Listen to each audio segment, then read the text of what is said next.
So my name is Jacqueline Dyer. I am a program manager at Delta Family Resource Center, and I specifically support the Mmere Dane Youth Justice Team, which offers services and culturally appropriate supports to youth and families, youth being the age of 12 to 17 primarily. And our focus is really around navigating the justice system and providing internal and external referrals to supports that are identified by their families and youth. And so we also focus on providing wraparound services, which includes our family wellness team, which comes with the expertise of clinical counseling to provide to the youth and their caregivers. My name is Lucky. I'm working for the Mmere Dane program. I'm a youth justice worker. So my role is to connect with families and then kind of like create the action plan. You know, once a youth is signed to work with me, so I kind of like meet with the families and then create how we're gonna work together in conducting our sessions. I think one of the key challenges that we find as working with young people is the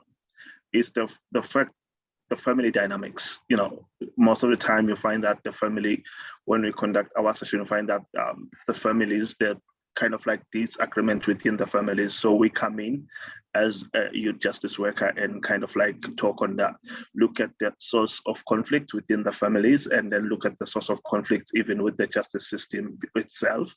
Because most of the youth, when you sit down with them, they tell you like the justice system workers, they kind of like assume that they know who they are, yet they don't have an idea of who they are really.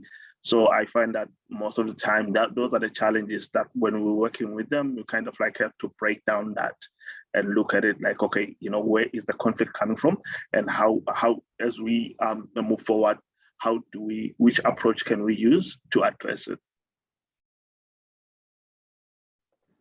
They are referred through our partners, which is a third party, which is like Luminous. They go through the court system and then they are referred through us to the program. And then some of them, they can do self-referral. We have internal referral as well within the program, within Delta Family Resource Centers, and we have also external referral. Most of the time we kind of like don't have a time limit, but we are looking at the court date. And as we help them, we look at, okay, their court date, you know, what is it that we can do, because we kind of like, most of the time, we don't want to focus on the fact that they have a court date, but we focus on the outcome, which is key. That, okay, the major thing is the outcome, but we are kind of like channeled by the fact that they have court dates and they have to be done with the program at a certain period.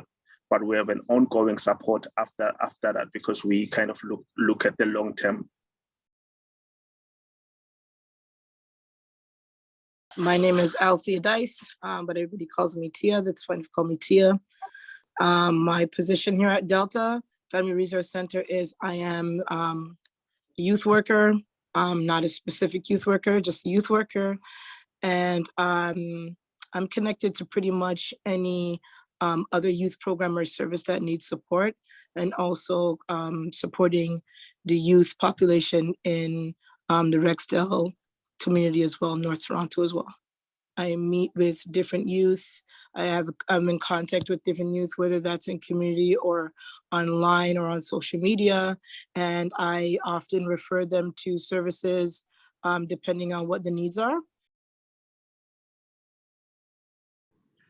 Just over the last 2 years, due to COVID-19, I've been supporting a lot of youth. I wouldn't say I'm an expert in it, but I've gained a lot of understanding and background knowledge in supporting youth who are experiencing homelessness.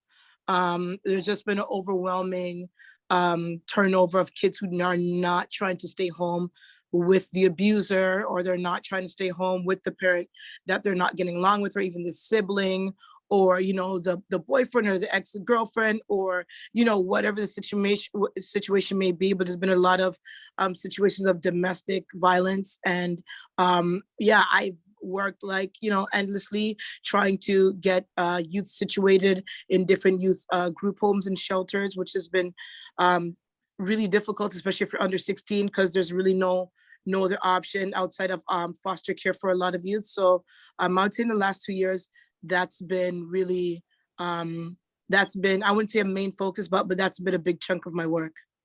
So we do have a housing worker internally here in Delta, specifically working with youth who are exiting care. And I often partner with an agency that's not too far from here, who work with the general population, not specifically youth, but connecting them with housing connections, and, you know, trying to get them from the place where they're having the most trouble into maybe a shelter. And I assist with youth with finding a safe place to stay, or, you know, talking to the Ontario Works worker, trying to get them, you know, a first and last, so they can at least get a room. And then from there, we'll work on the housing piece. So oftentimes, a lot of, you know, caring adults in community or other agencies that, you know, are looking for youth worker to work with a youth specifically, they'll easily just send me an email with the youth's information.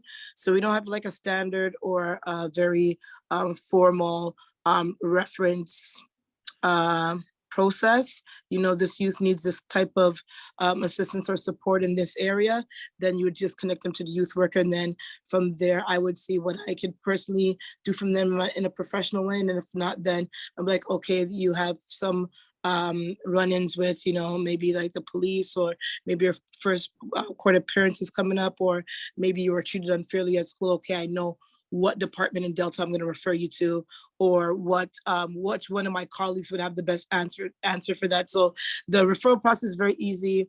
A lot of it is self-referrals. And then we do have other agencies outside of Delta that, because I work with a lot of LGBTQ BLAC youth as well. So they would, you know, say, okay, connect with Tia. And then I would, you know, see what services they need, or maybe it'd be a one-on-one informal counseling or something like that. But the referral process is very easy. It's just adice@dfrc.ca and reach out to me, and then I make the connection like that.